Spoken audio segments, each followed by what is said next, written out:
Hello, very good afternoon to all of you.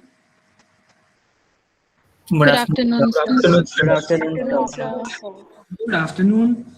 So here we are beginning with our unit 3, which is methods of studying metabolism and catabolism of carbohydrates. So to begin with, in this particular unit, we will be first focusing on what are the different techniques. It may be simple techniques which we can practice in lab, and it would also involve advanced techniques for which you need that kind of an infrastructure. So we will be focusing on both the set of techniques which you can use to study what are the different metabolic activities that happens inside an organism.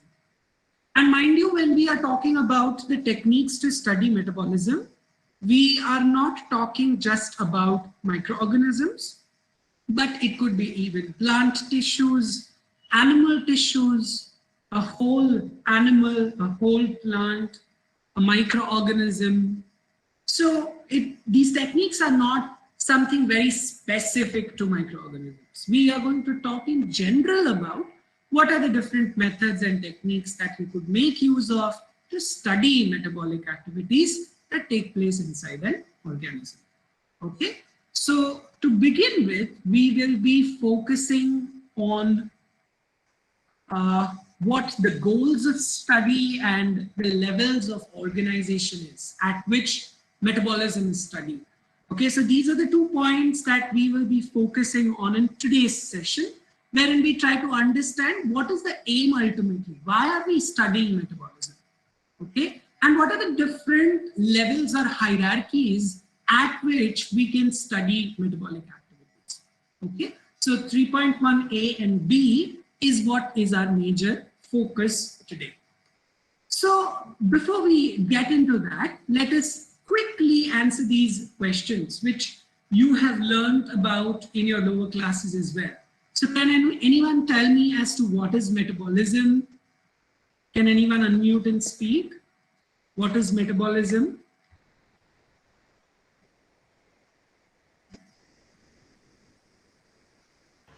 Various chemical processes which happens inside our body. Various chemical processes that take place inside the body. Anjana, you were saying something? The same. Same, okay. So can I say that it is the sum total of all chemical reactions that takes place in a biological system? Will it be a right way to define metabolism? Yes, Yes, sir. sir. Catabolism and Okay, so first of all, if you say that it's the sum total of all chemical reactions in a biological system, why do you think you need to study it? What is the aim of studying what takes place at the chemical level inside an organism? What is the need to do that? So we need to understand that to have a clarity about how a biological system works. For example, whenever you talk about, anatomy, I have seen a lot of people, they love anatomy, especially medical enthusiasts. They are very, very happy about, learning the respiratory system, the central nervous system, understanding what the, excretory system is all about. But the anatomy is going to be completely useless if you do not know the underlying strategies, if you do not know about the underlying mechanisms by which it functions. So for example, when you talk about respiratory system, respiration is an elaborate chemical process. Okay, you also know that if a glucose molecule is to be metabolized, it needs to undergo glycolysis, Krebs cycle, electron transport chain. It's a long process. Okay, but ultimately, when it comes to respiration as a basic definition, we say that okay, it's breakdown of complex organic molecules in presence of oxygen and carbon dioxide is released. That's where we aim it at. But the physiology is phenomenally vast. Similarly, even if you talk about urine formation process, there's a huge physiological background to it. other than just saying that how the nephron structure is so, complicated, and there are different parts to the structure, there are different loops, there are different ends, which all have specific functions to perform, right? But then there's a huge biochemical process which is taking place behind it, which is the actual credit, which should be the actual credit bearer, but ultimately it always gets masked due to anatomy. So understanding how the system functions is very, very crucial at the biochemical level, because that's when you will be able to find out कि बाबा अगर कुछ गलत हो रहा है तो वो किस वजह से गलत हो रहा है, क्या गलत जा रहा हो सकता है. तो अगर आपको ओरिजिनल प्रोसेस पता होगा तभी तो ट्रबल शूटिंग पॉसिबल. तो इसलिए ये सारे मेटाबॉलिक प्रोसेसेस आज हमको इतने डिटेल में पता है because many of the researchers have invested their time and their efforts in understanding the metabolic process, right? Now, please don't think that it's a very simple grade. It's enormously vast, okay?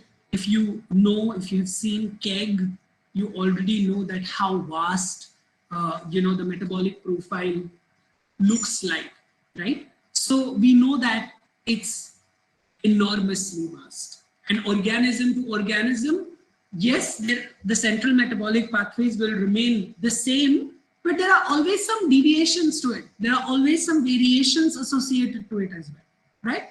So let us quickly go towards the goal. So now you will say that ये क्या बचकाना image है. So ये बचकाना image आपको ये बताने की कोशिश करेगा कि हम metabolism क्यों पढ़ रहे हैं. So जैसे कि शेफ्स की हम बात करें या जो लोग कुक करते हैं उनकी हम बात करें. So whenever we are talking about cooking, okay, you know that there are some basic things that you need to keep in mind. Like, what are the ingredients that are going to go in the recipe? How much of those ingredients should I use? Because थोड़ा भी इधर उधर हो गया वो recipe खराब होने वाला. What are the precautions that we need to take, okay, when we are making that recipe? Okay, what is the exact step? What's the exact protocol? What is the significance of every step that you do in that recipe? And if I feel that something is going wrong, how will I be able to control it? Right? ये जो guidelines है cooking के process में, same set of guidelines can be very much applicable to your biochemical studies also. Okay, so let us see how do we relate to it. So when it comes to metabolic studies, what and how much is going to correspond to what are the constituents of my reaction that I'm studying. What is the substrate involved? What are the enzymes involved? What's the product form?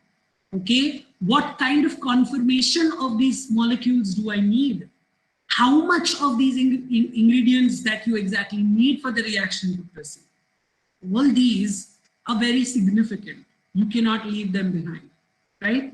Other than that, we also need to know what is the rate of this reaction at its original site. So for example, if I'm talking about one particular step of glycolysis, that's conversion of glucose to glucose 6-phosphate, I should know the rate at which this reaction takes place inside a cell. In vivo condition में कौन से rate में वो बढ़ रहा है, क्योंकि in vitro जैसा वो reaction हो रहा होता है, अब कितना भी internal conditions mimic करने की कोशिश क्यों ना कर लो, it is going to be different at some, at some part of it.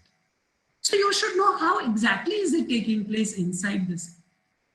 So I need to take some precautions to do this, to understand this, that inside an organism, inside a cell, at what rate, at what kind of conditions are these reactions taking place, right?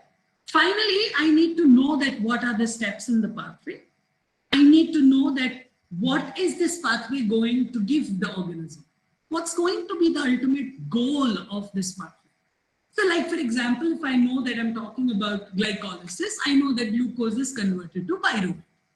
I know that this process is significant because pyruvate is something which is going to go ahead into Krebs cycle, which is going to give me energy, right? So I know that the goal is ATP synthesis, right?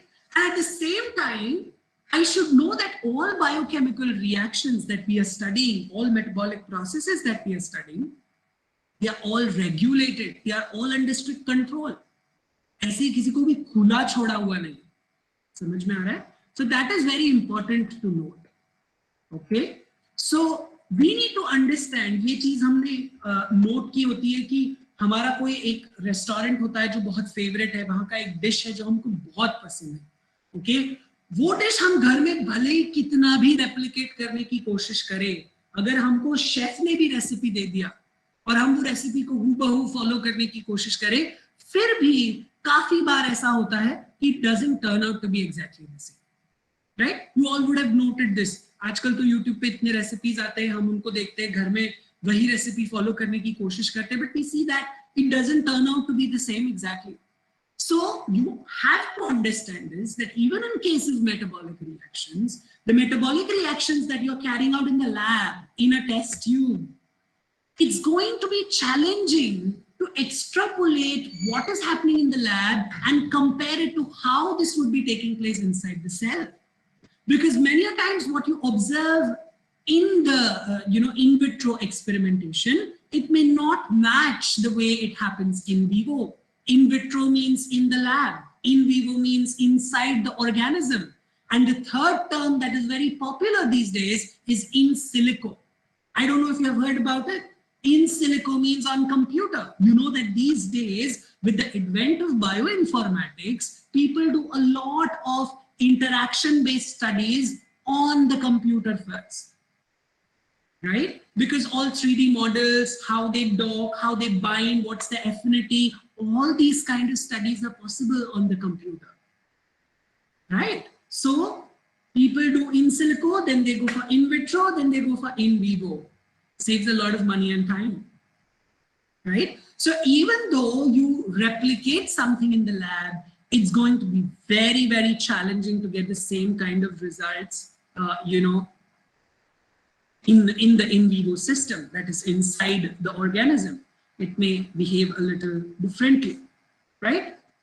Okay, so we need to understand that every chemical reaction is catalyzed inside a living organism. Even the chindiest of the chemical reaction is going to be catalyzed. Okay, you may think that अरे ये इतना simple reaction है, जैसे कि carbon dioxide और पानी का interaction होना और कार्बोनिक एसिड बनना, ये रेस्पिरेशन का बहुत ही बेसिक प्रोसेस है during transportation of gases inside your body. But even this simple reaction is catalyzed. It's having an enzyme which controls it.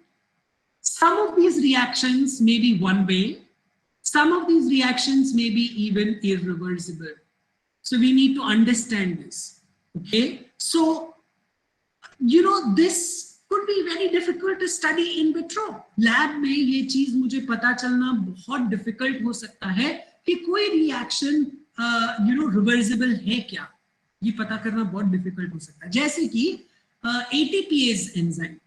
ATPase enzyme जब discover हुआ था, it was discovered as an enzyme which hydrolyzes ATP to form ADP. So it breaks that terminal phosphate bond, releases an inorganic phosphate, and it gives us ADP. This was how it was discovered. Okay. But later on we knew, or we realized that this is the same enzyme which is also going to have a role in synthesis of ATP. That's adding an inorganic phosphate to ADP and forming an ATP. But because this enzyme for the first time was studied in vitro, it was known as an enzyme which will be responsible for breaking ATP to form an ADP. Years later, we realized that it even does the reversible. So now you understand why this in vitro is something which has its own set of challenges. I'm not saying that it's not required. It's one of the integral parts of study of biochemical reactions. But there is going to be a need to test it further for whatever kind of shortcomings it has. So always to know a biochemical reaction well, observing it inside a living system becomes very, very essential. Okay. Now we move towards the level of organization. But before just getting into those levels of organization, I want you to quickly revise what are the 3 goals for studying metabolism. Okay, so the very first goal that we have to study metabolism is to identify what the constituents are, what the components are, what is the substrate, what are the products, what are the cofactors, which are the enzymes, how much of the reactant do you need, how much of the enzyme do you need, all these things that are involved as a part of your metabolic process that needs to be identified. Second, you need to understand the rate of the reaction. You need to know that what is the speed with which this reaction takes place in its original site, in the tissue of origin. And the third goal is to identify what is the function of this reaction physiologically and how is it regulated. So automatically, you know, this goal is going to cover what would happen if it's not controlled. Right? What is going to happen if it's not regulated? What would happen if excess of this reaction takes place? What would happen if this reaction doesn't take place at all? So automatically the study of metabolic disorders falls into your third goal. Are you all clear about this? Am I making sense to all of you, or am I putting you to sleep? Is everything clear till this point? Yes, sir. Yes, sir. Yes, sir. Yes, sir. Yes, sir. So let us now go to understand the levels of organization. Now you would say this, sir, क्या मतलब है इसका levels? So हमको ये समझना है कि अगर let us take an example, ठीक है? Let us take example of Karan. Let us say Karan is the person in whom we are going to study a unique metabolic process which we are not aware of. Okay, Karan, I'm taking a permit to take you as an example. I hope you don't mind. Yes, sir. Yes, sir. Karan is going to be our study model over here. So Karan is an organism level. Okay, so that's the first level of organization that I can study. That's an organism level. Okay? But if we know that the metabolic activity that we are trying to study, it takes place in the pancreas. So then what am I doing? I'm going to study the same thing at organ level. So we may be studying pancreas of Karan. So we are doing the study at the organ level. Now let us say that we know that within the pancreas, it's a specific tissue in which this metabolic reaction takes place. So I can study it not even at the organ level, but I will go to the tissue level. And within the tissue, if I feel that it is good to study it at the cellular level, then I go to specific cells and study. So organism level, organ level, tissue level, cellular level. You would say that, do we have anything beyond this? Yes. So if I say that, okay, I don't want to study it in a living system, I don't want to study it in a cell, I would want to break open the cell which is carrying out this reaction, take out all components, and then study the reaction. So that is what cell-free systems, wherein you don't have a cell now, but you have the components that are there within the cell. So that becomes cell-free system. You can also call it a cell lysate studies, because cell lyse होने के बाद जो कुछ भी मिला उससे आप study करते हैं. तुम बोलोगे इसके आगे भी कुछ है क्या? बिल्कुल है. So within the lysate, there's going to be a lot of kachra. I don't want all of that kachra. I'm interested in only those components of the cell which participate in this metabolic activity. So if I have even slightest of the clue that which are those chemicals, I can purify them from the lysate. So if I know that it's a protein A, protein B, protein D, these are the 3 proteins which are involved in that metabolic activity, I will purify these 3 proteins from the lysate and use those purified fractions to carry out my study. Does it make sense? So these are the different levels of organization that we would have. That's the organism level, the level of intact cells, broken cells, cell-free lysates, and purified compounds. So the intact cells will include both your,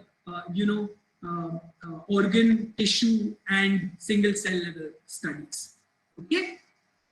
Now, when you talk about breaking open the cell, let me tell you that it's not very easy. Okay, breaking open the cells is going to have its own set of challenges, and people many a times prefer to study it in a whole cell system.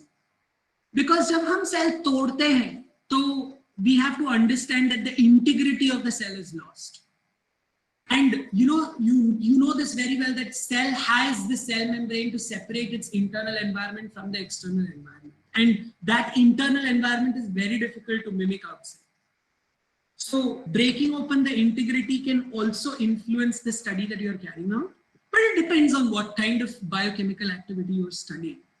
Okay, especially, if the activity is taking place in an organelle, then people feel that it's better to isolate that organelle and then study it. It becomes much easier. So you are avoiding all the rest of the kachra, and if it's just the chloroplast, you have isolated the chloroplast from the cell and you're studying it. So that, people feel makes their work much more easier than studying it in an intact cell. But yes, if it is something that takes place within the cytoplasm of the cell, then it's preferable to study it as a whole cell system only and not, breaking it open. Breaking it open will work when you know that what the reaction exactly is, and it's not going to get affected if the integrity of the cell is lost. But if you're clueless, then it's better to begin with a whole cell system. Okay. So compartmentalization, we have already come across this term. Please understand that eukaryotic cell, they have this division of labor. Okay, her compartment का एक designated काम है. Endoplasmic reticulum हो, Golgi apparatus हो, mitochondria हो, lysosomes हो, सबको उनका काम दिया हुआ है. और वो reactions वो compartment में ही होते हैं.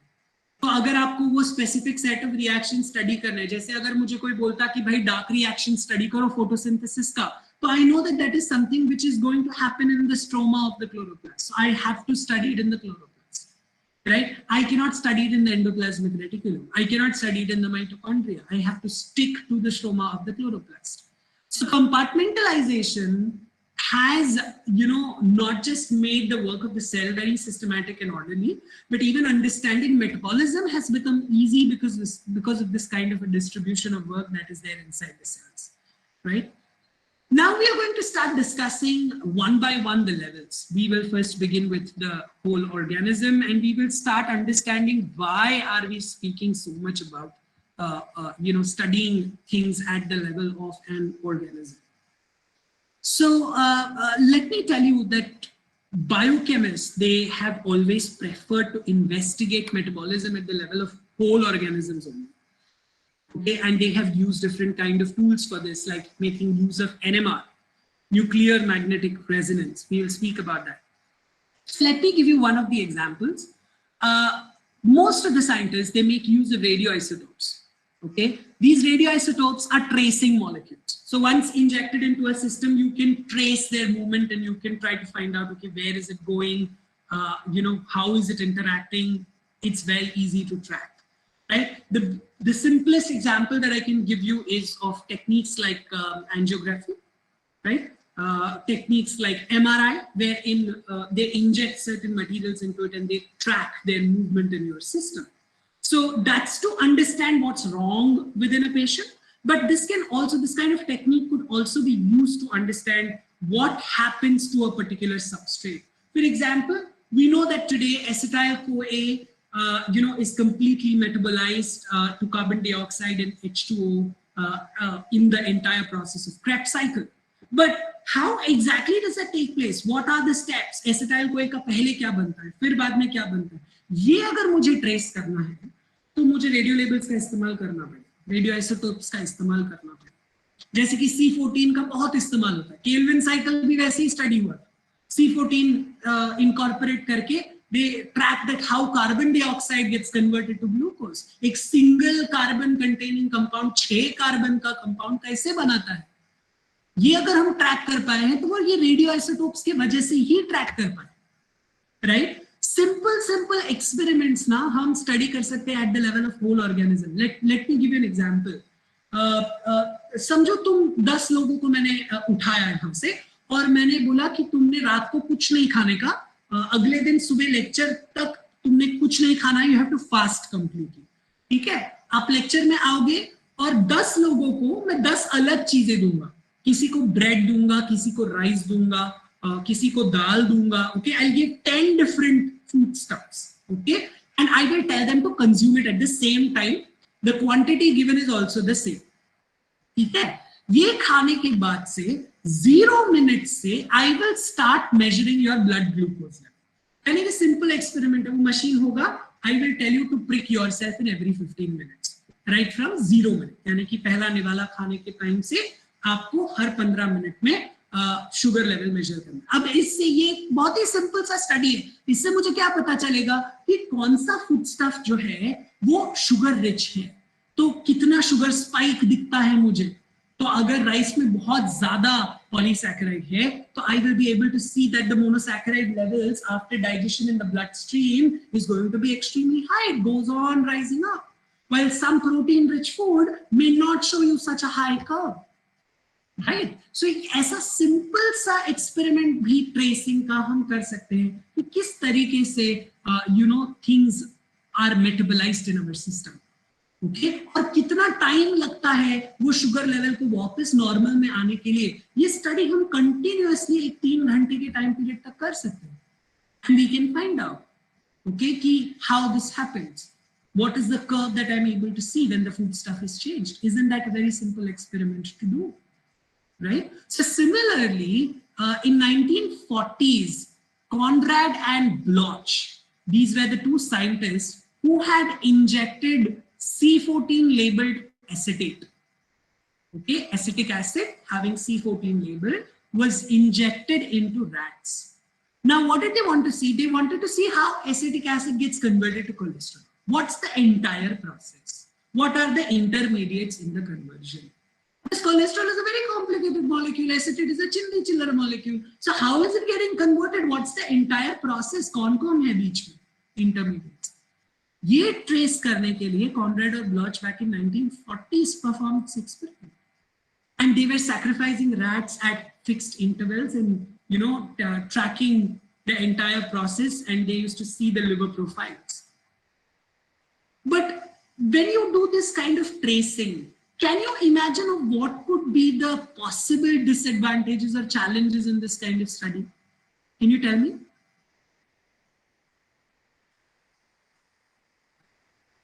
Anyone? ये एग्जाम्पल ले लो कॉनरेड और ब्लॉच का। उन्होंने C14 एसिटेट डाला चूहों में, ओके, और उनको देखना है एसिटेट कैसे कोलेस्ट्रॉल में कन्वर्ट होता है। लेकिन ये स्टडी क्या फुल प्रूफ होगा? क्या इसमें कुछ चैलेंजेस होंगे, कुछ हर्डल्स होंगे? क्या लगता है तुम लोग को? Think about it. Interference from other non-important.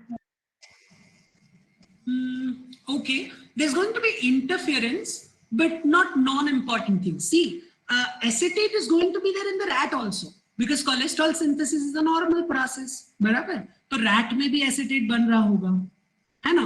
लेकिन फर्क क्या है, हम जो एसिटेट इंजेक्ट कर रहे हैं और वो एसिटेट में, बता सकते हो फर्क क्या हो रहा है?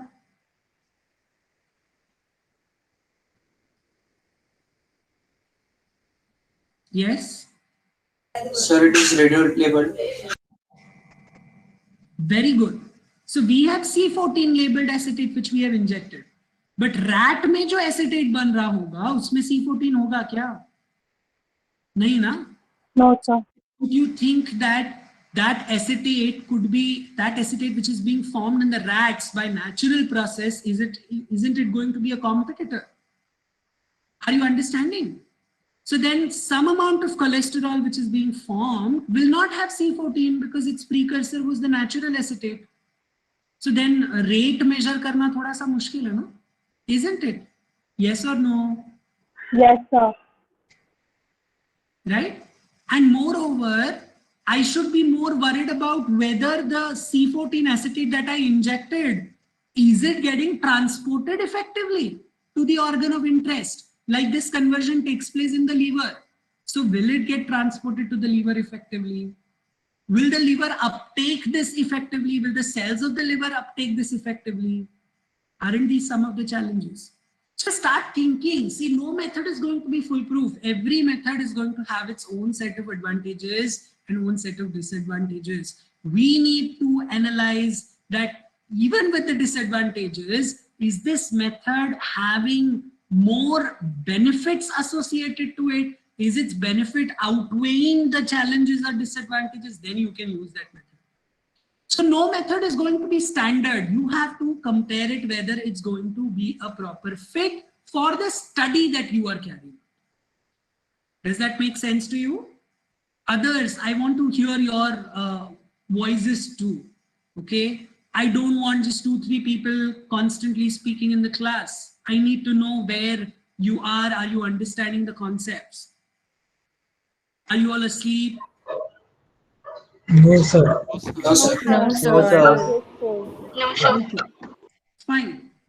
So you can see that there is this glucose tolerance test which is given as an example. So it's going to be very similar to what we discussed initially, that you are given different food products and how much glucose raise is seen in your bloodstream that can be analyzed.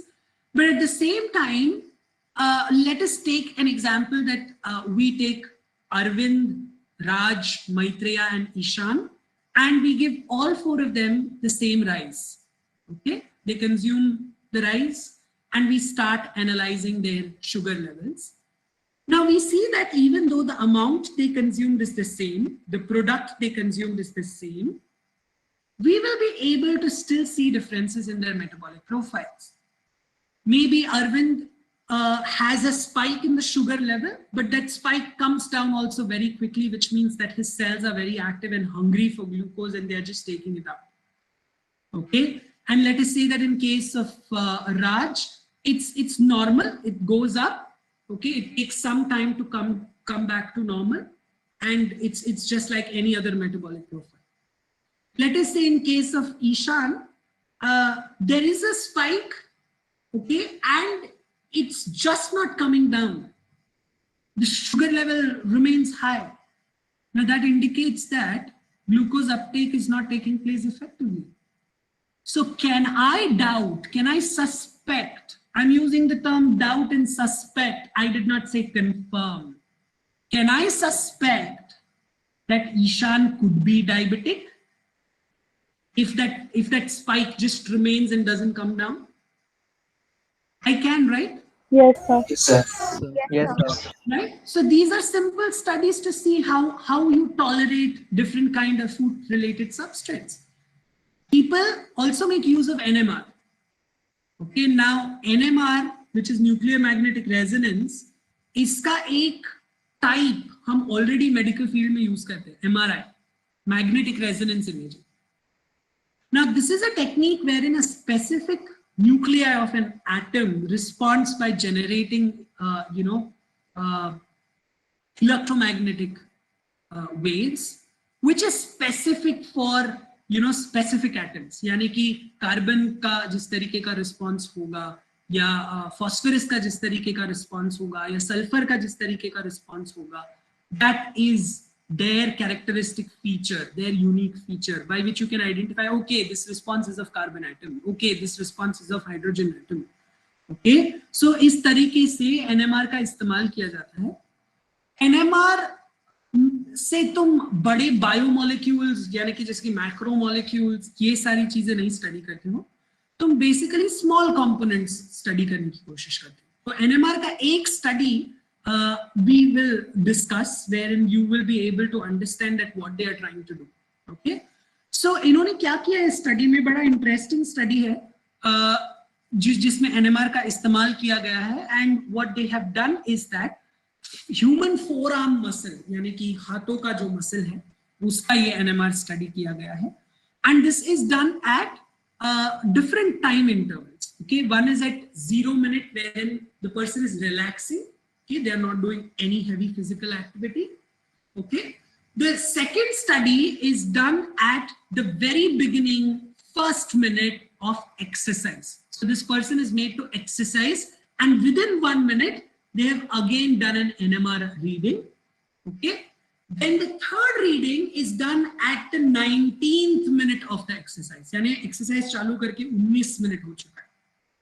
3 scenarios हमने discuss किए. कौन से scenarios है? एक, 0 minute पर जब बंदा कुछ नहीं कर रहा है. first minute of exercise, 19th minute of exercise. And the fourth criteria was 10 minutes after exercise is complete. यानी 19 मिनट एक्सरसाइज करवाया, फिर उसको 10 मिनट बैठने दिया, फिर इमेजिंग किया. तुम बोलो कि सर ये क्यों किया, राइट? तो यहां पर हम फॉस्फेट के लेवल्स मेजर करने की कोशिश कर रहे हैं कि जब बंदा रेस्टिंग स्टेज में होता है, जब बंदा एक्सरसाइज जस्ट स्टार्ट करता है, जब बंदा हेवी एक्सरसाइज करके 19 मिनट हो गया है और एक्सरसाइज करके आराम करने के बाद ये फॉस्फेट लेवल्स में क्या फर्क आता है, ये हमको स्टडी करना. ठीक है, तो अभी ये ग्राफ आई एम श्योर आपको दिखाई दे रहा होगा. तो ये पहला ग्राफ है 0 मिनट टाइम पीरियड. ठीक है, 0 मिनट यानी कि जब बंदा रेस्ट कर रहा है. अब तुम बोलोगे कि ये पीक्स जो है 1 2 3 4 5, इवन 6th पीक है, बट वो यहां पर इस ग्राफ में नहीं है, आगे के ग्राफ में आपको दिखाई देगा. तो 6 अलग सब्सटेंसेस के पीक्स हम मेजर कर रहे हैं. ठीक है, सो पहला जो पीक है, the very first one that you can see is inorganic phosphate और Pi. Okay, the second peak is of creatine phosphate. Okay, creatine phosphate is the second peak. Okay, and the third, fourth, and fifth peak are of phosphates related to ATP, adenosine triphosphate. So you know adenosine triphosphate, it basically has 3 phosphates associated to it, right? So the peak number 3 is the gamma phosphate. The gamma phosphate is your terminal phosphate. Okay, which is cleaved and released when ATP is converted to ADP. The fourth peak is of alpha phosphate, and the fifth peak is of beta phosphate. Okay, so repeating once again, the very first peak that you saw is basically of inorganic phosphate, that's your PI. The second peak is of creatine phosphate. The third peak is of gamma phosphate, that's the terminal phosphate in ATP. Fourth is alpha, fifth is beta. Now your question would be, sir, inorganic phosphate और ये 3 phosphates तो समझ में आए. Creatine phosphate क्या है? So creatine phosphate वो reserve है phosphate का जो phosphate डोनर की तरह काम करता है जब हमको ATP बनाना पड़ता है, और ATP बनाने के लिए phosphate की जरूरत होगी. So a creatine phosphate can ideally act as donor of phosphate to form or to synthesize an ATP. Have you understood these 5 peaks? Can I hear a yes or see a yes in the chat box very quickly? Yes, sir. Yes. Yes, sir. Yes, sir. अब ये B और C image देखो, बड़ा interesting.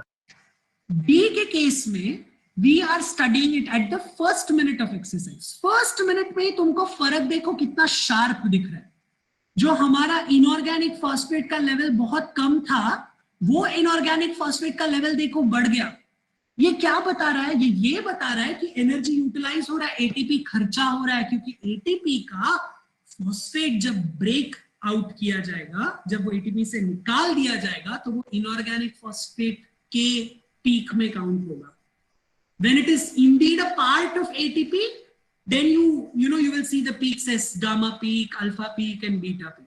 But when it is released free as an inorganic phosphate, you will see here as a part of the first peak. So you can see that there is a sharp increase in the first peak.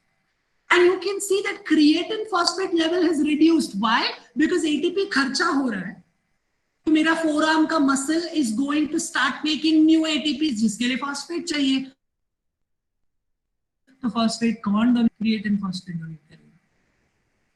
समझ में आ रहा है? So you can see that creatine phosphate levels are dropping and my muscle is striving hard to maintain the gamma, alpha, and beta phosphates.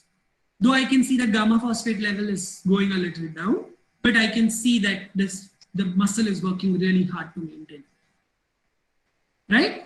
Now you see at the end of 19th minute of exercise, you are seeing that the inorganic phosphate, that's my first peak, that is the highest now. मतलब बहुत सारा ATP खर्चा हो चुका है, बहुत inorganic phosphate release हो चुका है, क्रिएटिनिन फॉस्फेट का लेवल और कम हो चुका है क्योंकि ATP बनते जा रहा है, और मेरे गामा, अल्फा और बीटा फॉस्फेट को मसल बनाए रखने की कोशिश कर रहा है, यानी कि वो ATP कॉन्स्टेंटली जनरेट कर रहा है क्योंकि मसल ये तैयारी में होता है कि पता नहीं ये कब तक काम करेगा, मुझे और एटीपी बनाना चाहिए, right? And you can see some phosphate esters that are being formed because इतना फोकट phosphate inorganic phosphate पड़ा है, तो अभी वो phosphate monoesters तो बन नहीं वाले, right? So you can see how there has been a gradation in terms of inorganic phosphate level and creatine phosphate level, right? अब ये कब का था? 0 मिनट का डिस्कस कर लिया हमने, 1 minute of exercise and 19th minute of exercise का हमने डिस्कस कर लिया। अब हमको देखना है कि बंदा एक्सरसाइज खत्म करके आराम करके 10 मिनट बाद जब टेस्टिंग करवाता है, तो you can see that inorganic phosphate are fully utilized. Why is it going to be utilized? Because I want to restore the creatine phosphate level. So that inorganic phosphate will be utilized to convert creatine back to creatine phosphate. So that next time whenever ATP synthesis has to happen, the phosphate donor is there. So all that inorganic phosphate has been utilized, and you can see creatine phosphate peak has gone up once again. And 3, 4, 5 peaks are at the same level. Can you see that? So this kind of study, this is such a simple study, a very, very simple study to analyze that what happens when your system is put to work. How is it responding in terms of just phosphate levels? So this is the kind of experiments that you need to plan when you are trying to track metabolic activity inside a whole organism, that is inside a whole individual. That could then be a plant or an animal or a human or even microorganism for that matter. Okay, so microorganism ke liye whole organism level is the cellular level. It's one and the same. Plants and animals, it is not so. Correct? Okay, do you have any questions till this point? Is there anything that... Yes, sir. Yes. Sir, what does the distance between either inorganic phosphate to creatine phosphate or creatine phosphate to gamma phosphate, what does that distance signify? Right. So you need to understand that whenever you are doing any kind of analysis and you are, trying to देखो, जब तुम HPLC का भी तुम अगर example लोगे, because you have studied HPLC in the past, so I will give you example of that. When you try to elute out something through the column, you see that the peaks for different substances come at different retention times. So you will see gaps between those, peaks, and that is about at what time period they are getting detected. Okay, so you will see those gaps. Here in case of NMR study, that could be smaller peaks that you see, could be some interfering agents which are also getting read during the NMR work that you are doing. So any kind of interference that comes at that point of time, that comes as smaller peaks. But if you have used a labeled phosphate, then for phosphate related substances, you will see a sharp peak. Okay, but all those smaller peaks is what we refer to as noise or disturbance. So in NMR, it's going to be related to interfering agents, but if you see these gaps in an HPLC or in a GC profile, then it's based on the retention that's taking place in a column. Okay. Okay.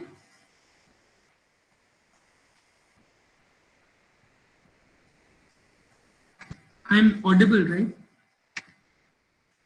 Yes, sir. you are. Yes, sir. Okay, okay, fine. So one more point that I wanted to mention over here is that NMR will be able to detect substances, beyond a specific concentration, and that concentration is 0.05, or rather 0.5 millimolar, not 0.05, 0.5 millimolars. So whatever you're trying to measure, that has to be in that concentration range of 0.5 millimolars. If it is going to be less than 0.5 millimolars, then it's not going to get detected in your NMR. So whatever you're trying to analyze, that has to be in that concentration range, or else you will not be able to detect that particular agent. Okay, then you will have to, obviously, if your agent is of very low concentration, then you will have to go for some other technique than NMR.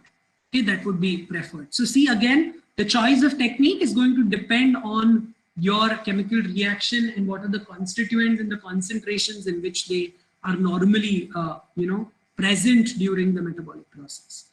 Okay, so that's for the whole organism. You also have the next level, which is the isolated organ or the organ perfusion level. But I think that we won't be able to get into it today, but surely tomorrow we will continue with this part and we should be able to finish off the levels of organization in tomorrow's session. Okay, though I had thought that we will be able to do at least 3 levels, but we have not been able to do that. That's fine. We will continue tomorrow.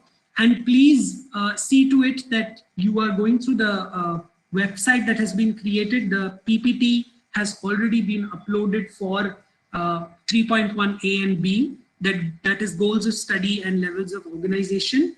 And also the reference for it is already mentioned. It's Matthew. So please start reading Matthew. And if you have any questions, any queries, please feel free to ask. I have also put a review article on the website. That's for extra reading. It's not something which is there in the syllabus, but it's to give you an insight that the current metabolic studies, that review article is of 2014, but it gives you an idea of the trend in metabolic studies and what all the researchers have found out from their metabolic studies, that what are the different new unique chemical reactions that have been identified across different species. So it's a very interesting article. Those who are interested should surely go through it. I will also try and put up one video for understanding NMR in more details. Okay, so that will also be on the website, but give me some time to do that. Okay, and start reading. If you have any questions, please let me know in the next session. Okay, so we will meet tomorrow in our regular session. If you have any more questions, please feel free to ask, or we can for the day. So, in Yes. graph C, what was the peak 6 for?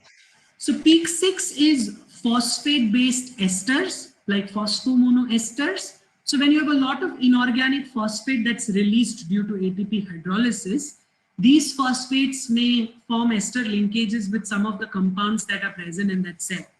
Okay, so you will see an increase in phosphomonoester levels when a lot of inorganic phosphate is generated due to ATP hydrolysis. But as soon as the system goes back to normal, these phosphoesters are also going to be broken down by esterase enzymes, and the phosphates will be reused to restore the levels of creatine phosphate once again.